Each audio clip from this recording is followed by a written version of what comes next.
What's up, everybody? It's Roger and Victoria here from DisKingdom.com, and in this episode we are going to be discussing Star Wars The Last Jedi. The new trailer was Yay! released during Star Wars Celebration in Orlando. The trailer looks awesome. The whole thing from Star Wars Celebration looks great. Just keeps reminding me of the fact that I went to it last year in London, and this year it's in Orlando, and next year they've kind of not doing it. But anyway, let's get on to Star Wars The Last Jedi. What was your initial thought of this trailer? Sobs and tears. But my general reaction was I had to actually watch it twice. They did show it twice in the panel, so that way I can get a feel of what exactly is going to happen. So based on what they said, there definitely going to be some clashes between Rey and Luke. Luke has broken my heart because he said, in an overhead voice that the Jedi has to come to an end, and I'm like, what? What do you mean? Like, so... Yeah, see, I did have the feeling that they could literally have said, the Jedi have to come to the end of this and stop. He could literally just been the middle of a conversation where it was like, that was the way I took it. And also... Oh, okay. And also he could literally just be along the lines of maybe he thinks that, having rebuilt the Jedi and had them all killed, he doesn't want to lose any more people and he's lost everybody. And so it was that kind of feeling of, he's obviously downbeaten and living on an island by himself. He's probably pretty depressed at that point. Yeah, I mean, he's essentially secluded himself from all his loved ones. So I can understand where, and honestly, I feel like with his seclusion, that's definitely going to tie into Rey's backstory, which they said they were going to go more into. We're definitely going to see more of Finn, which I'm very excited for. More Poe, the new character Rose. I'm very excited that they're introducing an Asian American. Yeah, because she's like a mechanic or something, and she kind of becomes part of the action.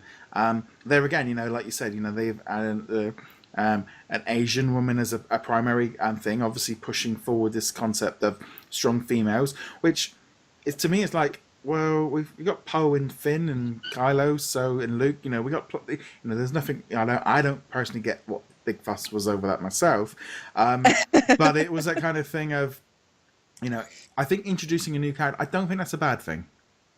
I don't either. I really like that they're being more diverse with their Star Wars movies. Like how, let's backtrack to Rogue One. They've had a very diverse cast of heroes.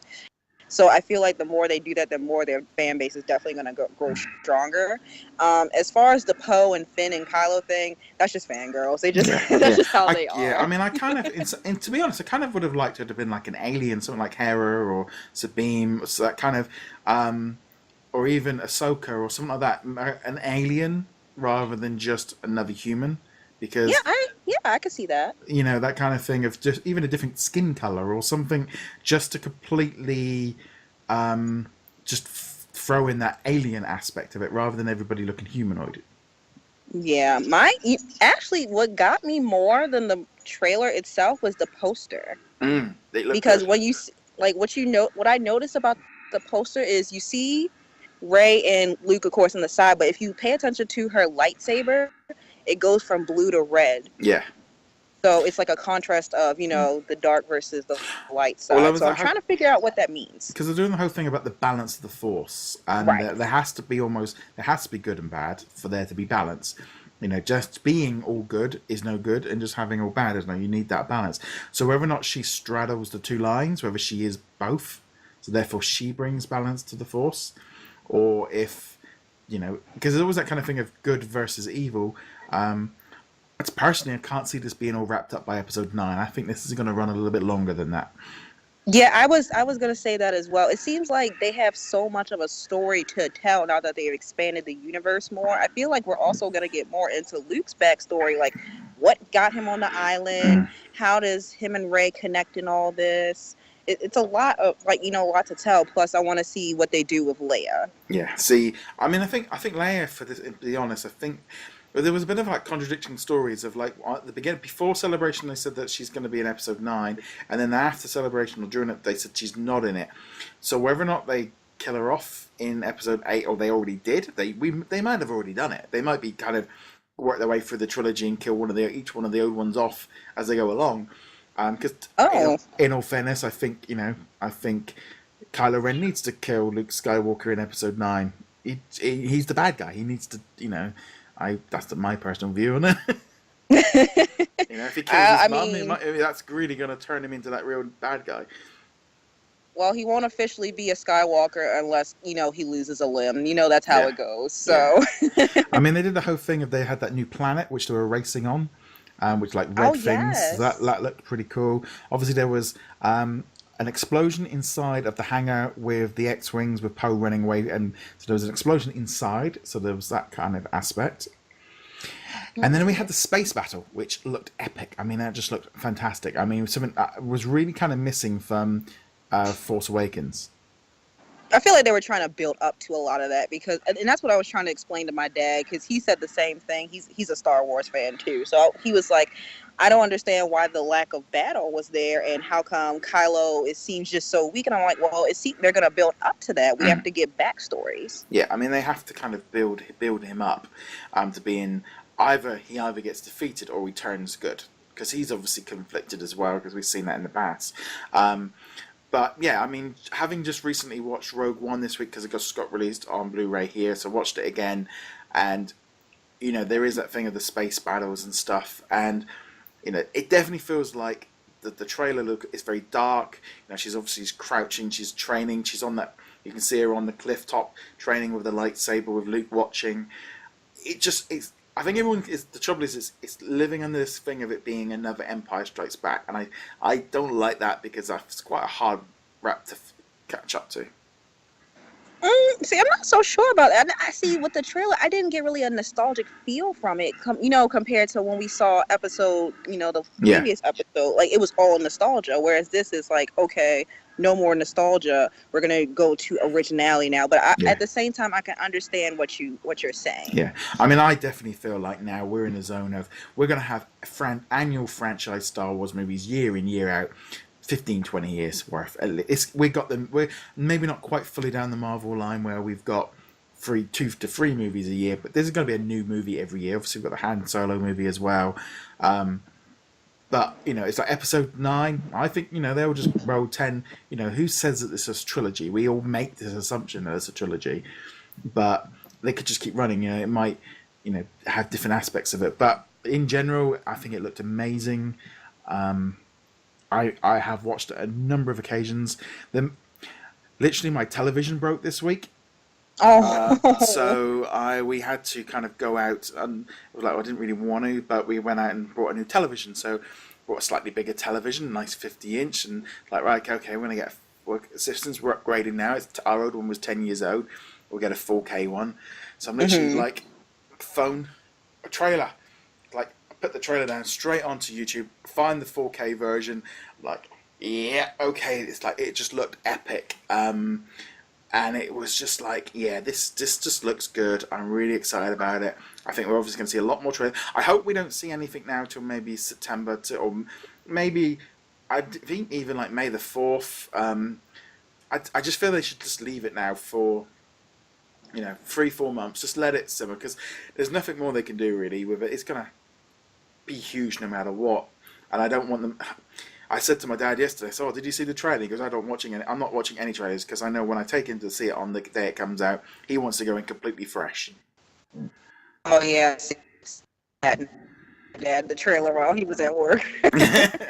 So that's what we do. So I'm gonna have to fly back to my hometown and see it with him. That's what we do. But I mean, he personally said it was incredible. So he personally loved it. I personally loved it. I mean, I feel like they're gonna. Honestly, I feel like they may do something during D23 for it. I have to check what panels they're gonna have. Yeah. But I feel like they're gonna do something either for D23 or May 4th.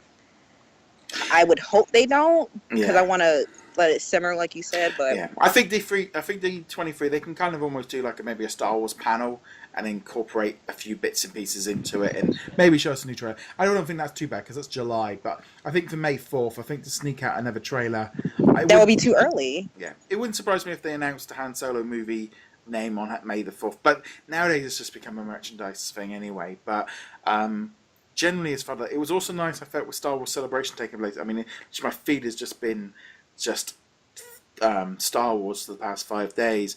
I did like the fact that they had the panel and it's been available online, and I've actually watched quite a few of the different panels. It was nice to see them all talking and them all laughing and joking between each other. Obviously, Luke, was it Mark Hamill was joking around, obviously with Ray being his daughter, and then he turned to Finn and say, "Hello, son." That kind of he was having a laugh of it. Yeah, the panels have been really great. I'll be honest. There's a lot. I can see a massive difference between them having a American one and a European one last year. Where I went to the Mark Hamill because he's fantastic on stage. He really does know how to have the presence. But that whole presentation of different people, they had so many more people on stage, and I think the presentations were a lot better from in Orlando because they can get the people in a little bit easier. They don't have to fly them overseas and stuff. Yeah, that's true. I love that they introduced Hayden and the fact that he said he didn't think people remembered him. Yeah. And I'm like, of course people remember you. You were Anakin Skywalker. Yeah, I mean, he was the lead for 2 of the big movies. Exactly. I think the trouble is, I think they've had this thing with the prequels where they kind of went through this stage of going, right, they happened, everybody hated them, we don't want anything to do anything. Now they're realising you've got a generation of kids that grew up on the prequels. And that was that was actually my introduction into Star Wars. My dad, he told me not to watch them, of course, because he was around when the first trilogy came out. But I was like, no, I want to watch it in numerical order. So that's how I was actually introduced to it. Yeah, I mean, I think that's the thing. Like, sort of my generation, I grew up on the original trilogy. So therefore, when they came out, I was at uni, and it was like, and it's like George Lucas said himself over the weekend. These are meant for 12-year-olds. These are children's. These are teenagers. These are who they're for. They're not made for adults. We all love them and stuff, but that's who they're aimed for.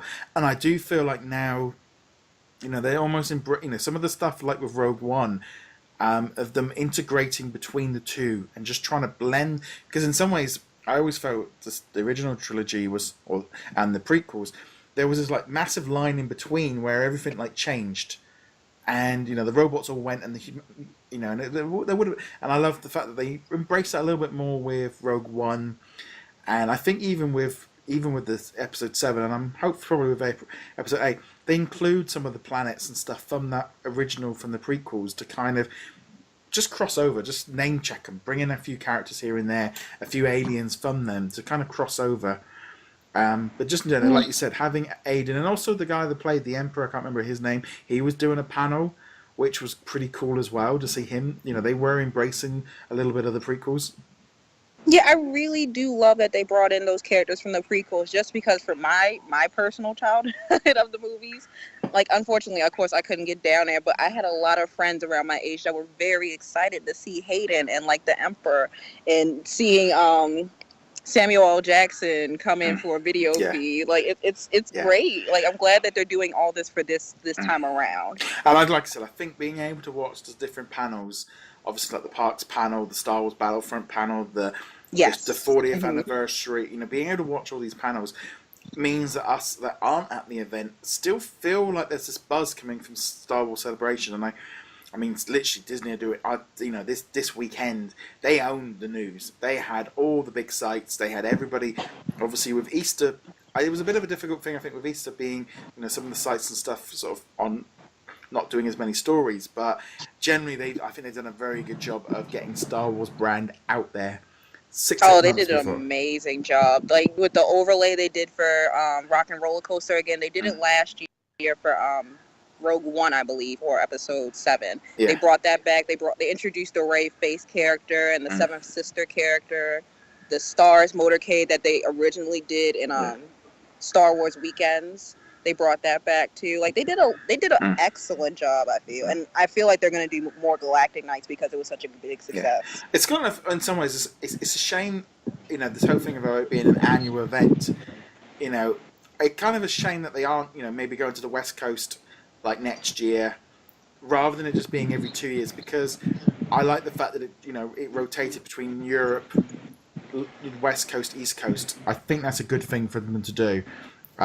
It'll be a shame for them not to come back to Europe for a bit, selfishly, because it's so cool for us, and it's that thing of, I would say as well, D23, it should go on tour, it should go to Disney World, it should then go to Disneyland Paris, Japan has their own, but that's a whole other thing. But Yeah, because Japan is pretty big in its own right anyway, yeah. so I can understand how they have a D23 there. But I do agree.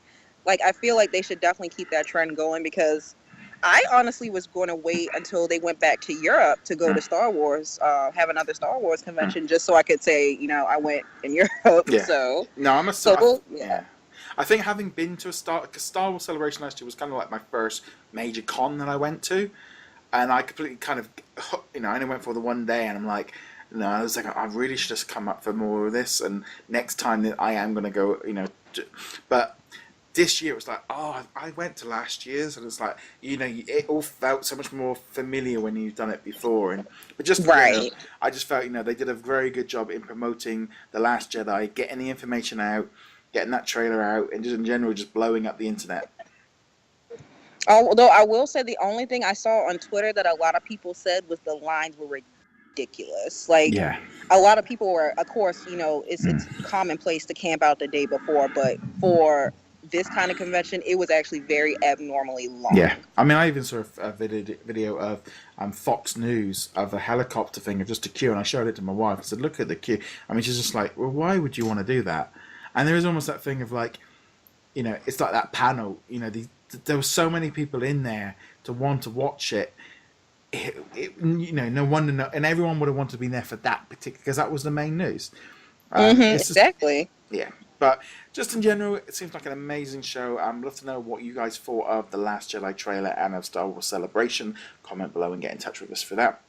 As per usual, you can find us on all the different social medias. You can also follow the podcast on different platforms, in audio artists, iTunes. You've also got YouTube, Facebook, VidMe, etc. Where can they find you, Victoria? They can find me on Twitter at He Calls Me PP, and Instagram, He Calls Me Pineapple Princess. And on that, guys, may the force be with you. And also with you.